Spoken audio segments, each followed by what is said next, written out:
บ่ออกคิดจนว่าปวดหัวคิดจนว่าปวดหัวคิดแต่ก็คิดบ่ออกลันลันลันลันลันลัน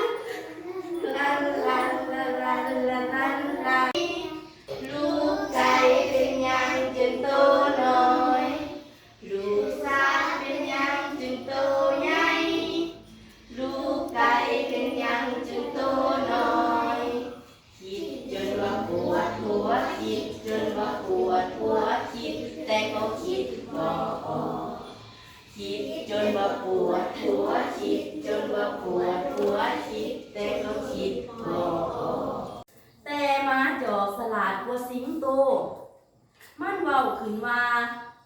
สบายดีทำเอ้ยคอยเขาไปได้บ่ว่าเขาไปได้สิงโตสับสนมันคิดว่าทำเว้าได้มันว่ามันจึงเว้าขึ้นมาสบายดีมาจอกเข้ามาหน่อยแม่มันว่า